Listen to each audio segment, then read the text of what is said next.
Moin Moin und herzlich willkommen zum TWS. Zum Start der zweiten Edition von Frostgrave gibt es nicht nur ein neues Regelbuch und frische Miniaturen, sondern auch erstmalig offizielles Gelände.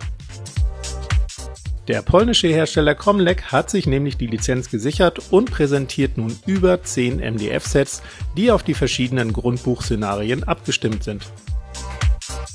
Ich habe freundlicherweise 3 dieser Sets von Cromlech zur Verfügung gestellt bekommen, um für euch den Zusammenbau, die Bespielbarkeit und die Bemaloptionen zu testen. Starten wir mit dem Merchant House, einem typischen Fantasy-Gebäude, das sich für verschiedenste Spielsysteme nutzen lässt. Dem Set und natürlich auch allen anderen liegt eine farbig gedruckte Anleitung bei, auf der ihr oben den Schwierigkeitsgrad des Bausatzes findet. Außerdem die ungefähre Zeitangabe, die für den Zusammenbau veranschlagt wird. Weiterhin einen Link samt QR-Code, um die Anleitung bei Bedarf auch online einzusehen. Die nachfolgenden Seiten erklären Schritt für Schritt den Zusammenbau, wobei alle Bauteile durchnummeriert und in den entsprechenden Bauabschnitten farbig hervorgehoben sind. Das ist extrem übersichtlich und erleichtert den Zusammenbau sehr. Die MDF-Bögen sind alphabetisch durchnummeriert, ebenso wie schon gesagt die Bauteile. Entsprechend ist es wirklich sehr einfach, ein gesuchtes Bauteil aufzustöbern. Zumal es in den Anleitungen auch stets mit den Bögen A und B losgeht und sich erst später Bauteile aus mehreren Bögen in einem Arbeitsschritt mischen. Entsprechend flott und unkompliziert geht der Zusammenbau. Alle Bauteile lassen sich fast mühelos aus dem Rahmen heraustrennen, nur bei kleineren Teilen muss man vielleicht etwas nachhelfen. Dünn aufgetragener Holzleim für den Zusammenbau reicht dann auch schon. Alles passt hervorragend und auf Anhieb zusammen.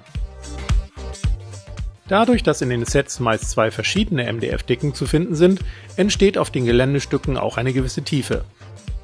Hier wird zum Beispiel in eine 3 mm dicke Wand ein 2 mm dünnes Gitterfenster eingeklebt und außen noch mit einem 2 mm dünnem Rahmen hervorgehoben.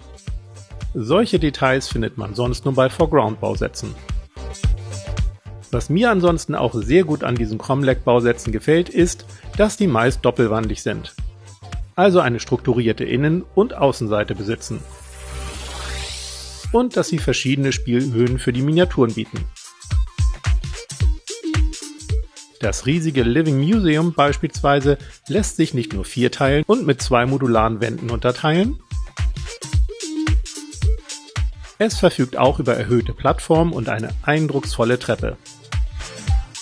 Die übrigens voll verkleidet und nicht nur locker zusammengetackert ist.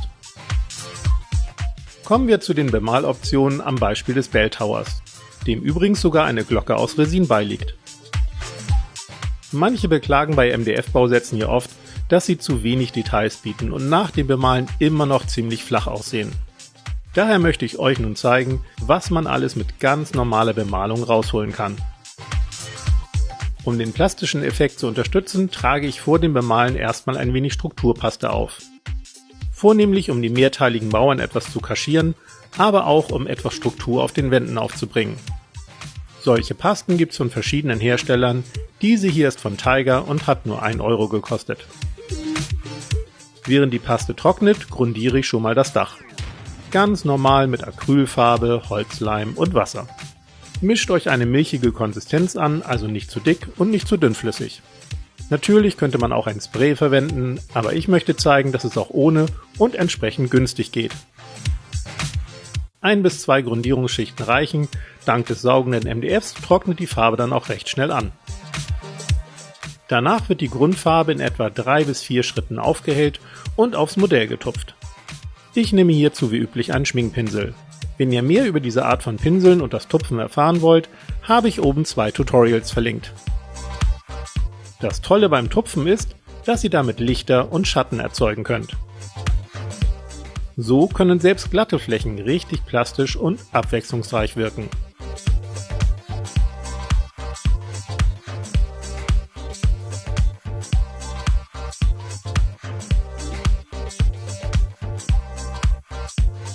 Dieselbe Technik, nur mit anderen Farben, wird dann auf dem Mauerwerk wiederholt.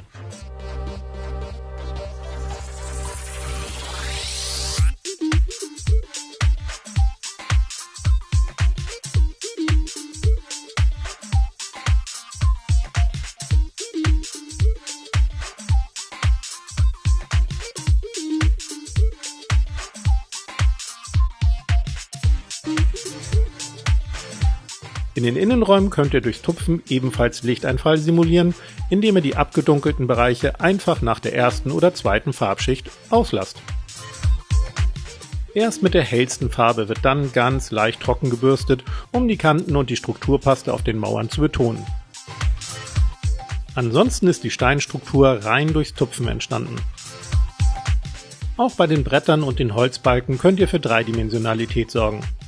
Fangt wieder dunkel an und tupft mit unterschiedlichen Brauntönen die Mitten der Bretter hell. Anschließend nochmal leicht trockenbürsten. Fertig! Naja, fast. Denn eines fällt bei MDF-Bausätzen trotz Bemalung meist doch auf: die sichtbaren Steckverbindungen und die Kanten wie bei dem achteckigen Bell Tower. Daher schneide ich mir kurz ein paar 2 mm breite Balken aus 2 mm Balsaholz zurecht.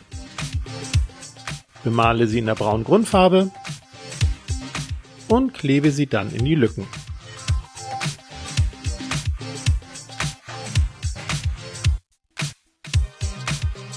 Für die Steckverbindung auf dem Dach schneide ich aus mittelstarkem Tonpapier ca. 4 mm breite Streifen zurecht und ritze dabei die Mitten an. Nach etwas Trockenbürsten mit einer Metallfarbe lassen sich die Streifen dann bequem falten und als Blenden aufs Dach kleben. Und damit wäre dieser Turm dann auch schon spielbereit.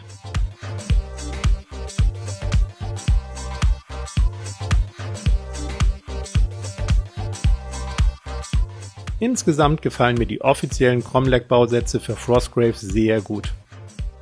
Qualität, Details und Passgenauigkeit stimmen und bilden aus meiner Sicht ein gutes Preis-Leistungs-Verhältnis. Der Zusammenbau geht dank vorbildlicher Anleitung und durchnummerierten Bauteilen gut von der Hand. Hinzu kommen kleine Details wie Möbelstücke, Deko und Zubehör und sogar Resin-Bauteile. Aber egal ob und welchen MDF-Hersteller ihr bevorzugt, die gezeigten Bemaltipps sind natürlich universell einsetzbar. Von daher viel Spaß beim Basteln und Malen und wir sehen uns natürlich nächsten Freitag. Bis dann!